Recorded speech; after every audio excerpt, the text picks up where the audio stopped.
Good afternoon. This is Dr. LaShanta, the host of The Road to an Effective Classroom Environment.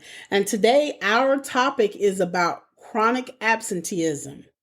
We want our students to get into the mindset that they must attend to win. Attend to win. So we're going to talk about chronic absenteeism. We've talked about attendance in a different episode, but we want to continue putting this at the forefront. And this is something that I like to make sure is brought to the forefront because there's been so much change since COVID regarding our children coming inside the buildings and consistently coming in the buildings. So let's go ahead and jump into our topic and jump into this today. We're going to look at what chronic absenteeism is. We're going to talk about what the rate was prior to COVID. We're going to talk about the new numbers, and we're going to look at why are children not coming to school. And then we're going to look at some strategies, look at 5 strategies in order to help improve this absenteeism rate.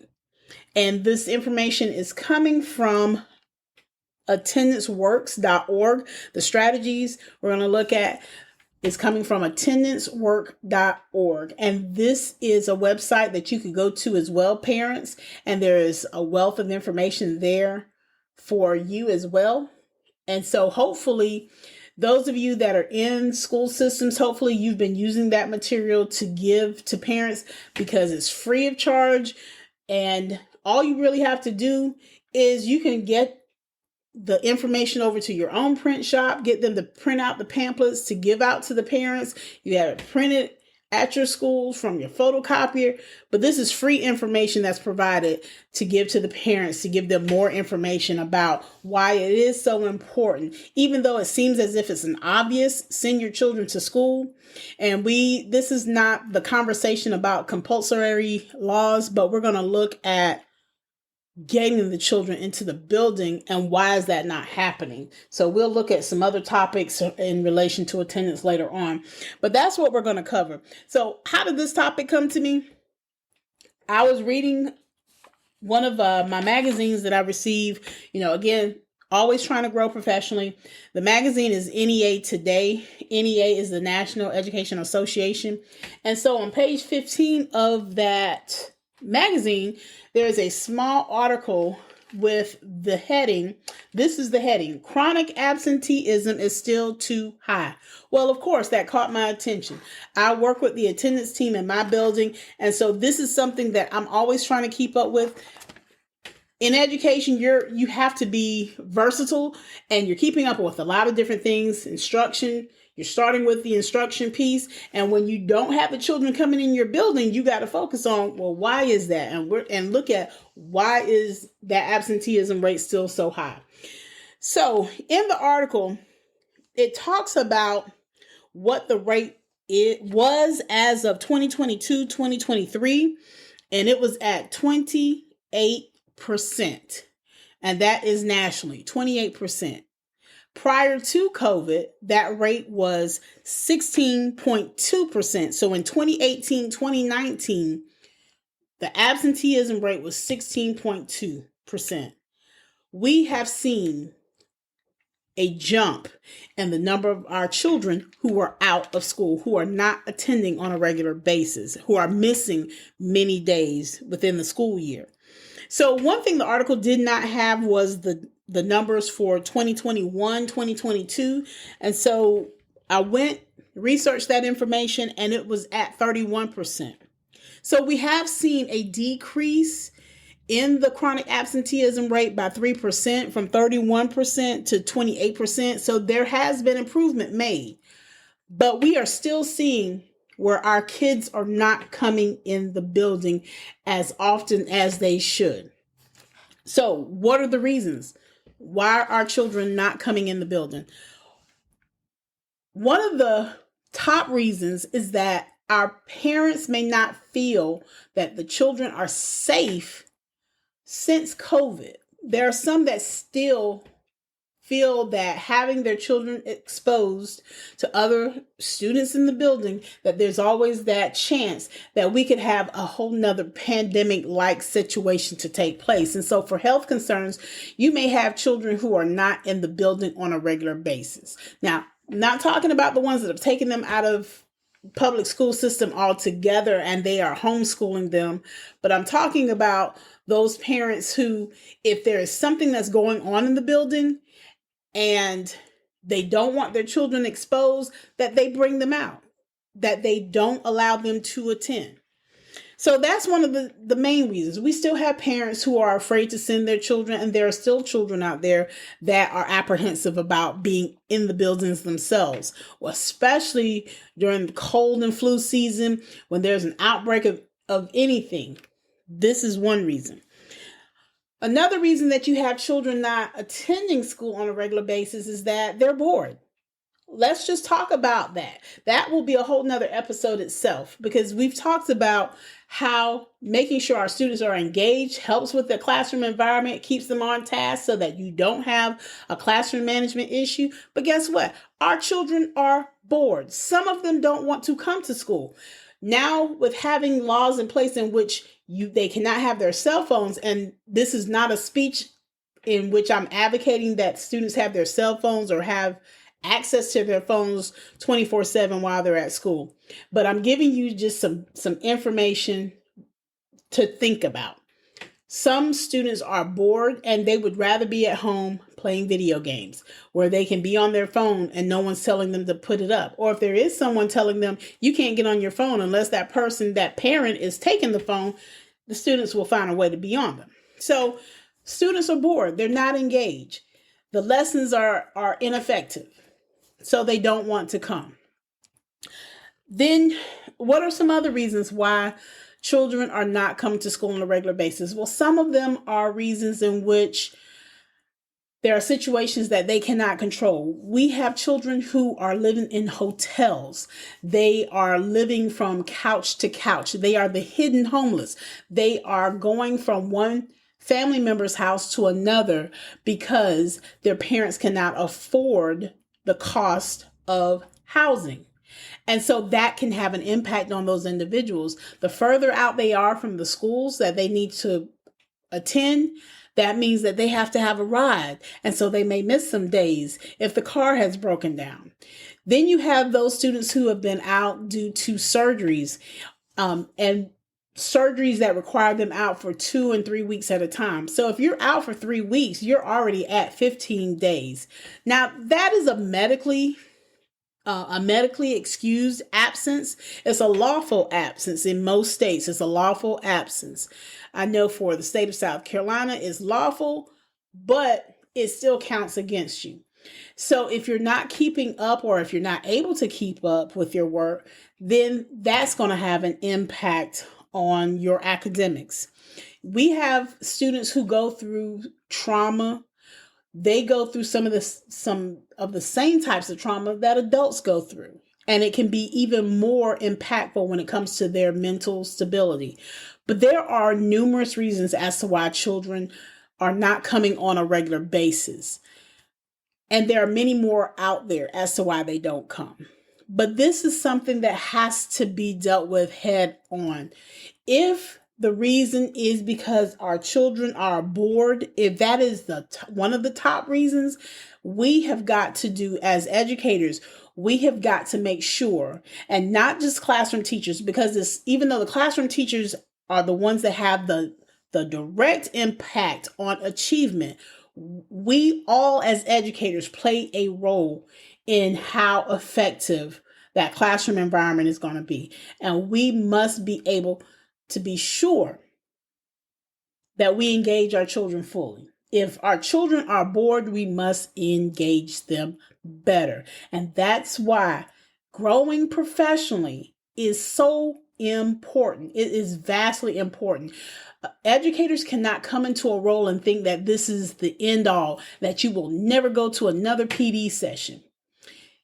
Even if your school PDs are not up to the level that you would like them to be, you personally have to take a stakehold in making sure that you yourself grow so that you can continue to make sure that the role that you operate in that building or in that school district, that you are operating at optimum level.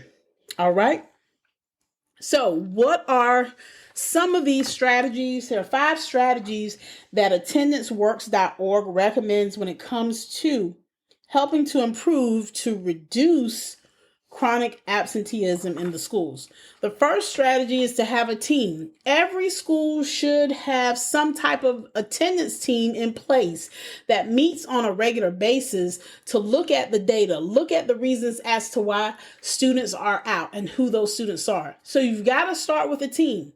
And that team, you may have a school level team, but if you have a school level team, guess what?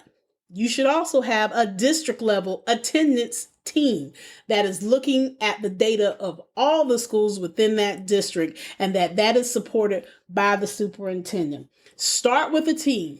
Look at the data. Second strategy, you need to know which students are absent. In order to be able to help the students, you got to know who they are. That goes back to the classroom teachers, making sure that you take attendance every single day. Every day, keeping up with whether or not your students have missed 3 straight days or if they've missed 5 days total. Keeping up with those numbers. Making sure you're emailing parents, emailing the student. Hey, missed you today. Hope everything is well. Hope to see you the next day or hope to see you at the next class. So making sure that you know which students are absent. That's not just the classroom teacher, but that information also is going to that team. The team should be keeping up, should have a running list of students who have been out. And then third strategy, why are the students missing school? That means having conversations with these students. You've got to talk to them. That means pulling them in, whether that's the attendance team taking 3 to 5 students to meet with during that meeting. That is their meeting, is to meet and talk with the students along with their parents. You can schedule appointments where the parents come in and meet with the team. But you got to start having those conversations with the student and the parent. Why were you out? Did you bring a note back? Is there something that the school can help you with that can support you? So learning why the students are out, and that means talking to the student as well as talking to the parent. Fourth strategy is to know what makes the students want to come to school. When would they more than likely want to attend school? Some students, they attend school to eat. Unfortunately, we know that we're in a society in which we have students that come to us that may not have a good meal unless they are in the school building. They may be lacking in that resource at home. They may come from a family that is impoverished.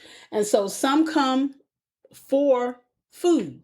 So if we are able to have food pantries in our buildings, having food pantries or having partnerships in which people are willing to give food to families that are in need, to give them some support while they're trying to get a leg up, that would help them to come to school knowing that they're going to get that resource and they're going to get what they need.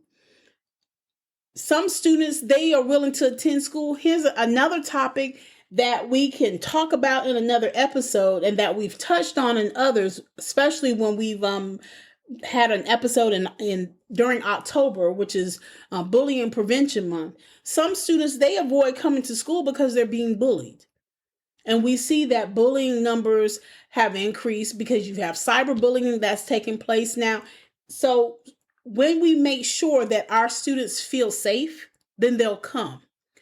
Their social well-being, if they know that they're able to come and be who they want to be themselves. They don't have to shy away because they don't dress like everyone else or they don't talk like everyone else. Our students will come to school because they know that they are safe, they feel safe, and they know that they're getting something that they need. Not just the academic piece. We know that they are coming for that piece, but our students are coming because they know that they are safe and that they're going to learn and that they can be themselves.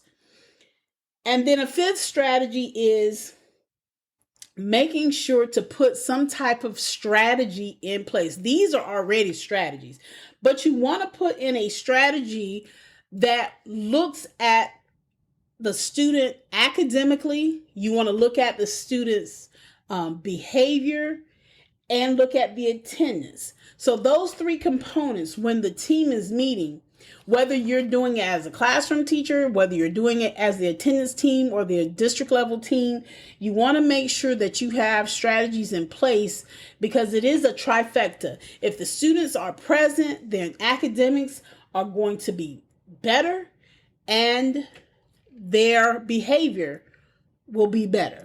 It's a trifecta effect. Now, we know we have students that come every day and they seem to be the knuckleheads. They seem to be the ones that you would hope, some of us as a classroom teacher, you were like, boy, I wish this kid would stay at home just one day. But that kid shows up. Have you ever thought about why does that kid show up? That kid may give you the hardest time some days and may just talk in class and may cut up and may want attention. Did you ever wonder why that student was acting out? Because there's a reason. So you have those students who come every day, but there's a missing piece. That behavior may be off. So they're coming and their academics may be okay or they may be failing, but they're coming every single day, but there's still something off. That's a totally different episode.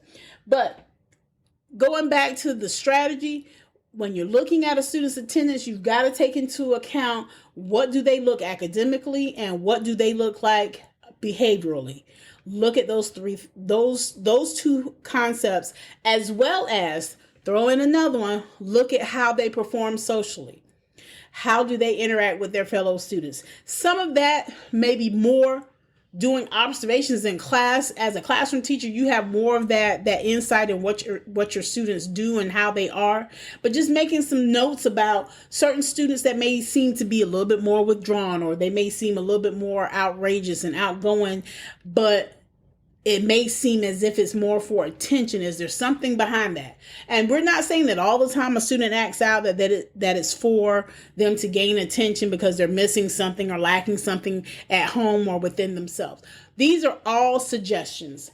You have to know, if you're in the classroom and you're with your students, you have to take the time to know them and know who they are, whether they're likes, dislikes, because many times, as I've stated in several other episodes, their likes you can embed within the lesson to help keep them engaged and keep them, oh, she remembered that about me. He remembered this about me.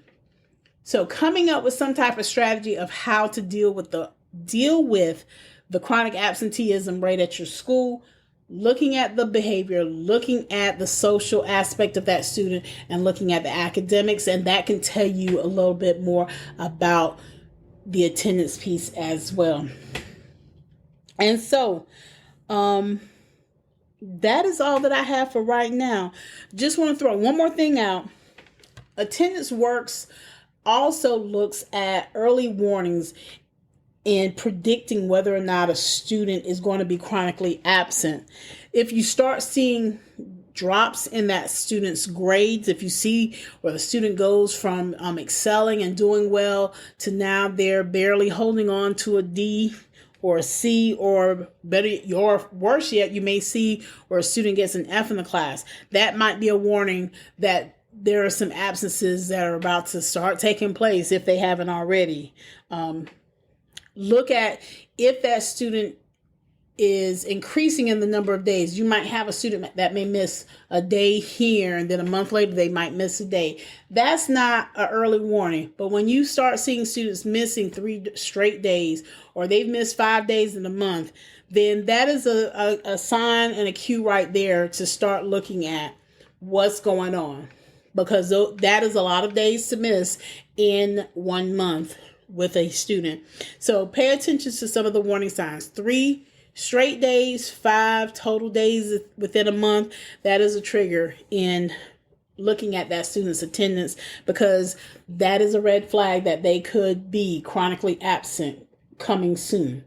So that is all I have for this afternoon regarding attend to win and looking at chronic absenteeism and the impact that it does have on the classroom, because you can't win if you're not in the room. And in order to get the most, you need to be face to face with that teacher. That teacher has that direct impact on your students' learning experience. So that is all I have for this afternoon. I'm Dr. LaShanta, the Classy Sassy Consultant, and this has been the Road to an Effective Classroom Environment. Have a great evening.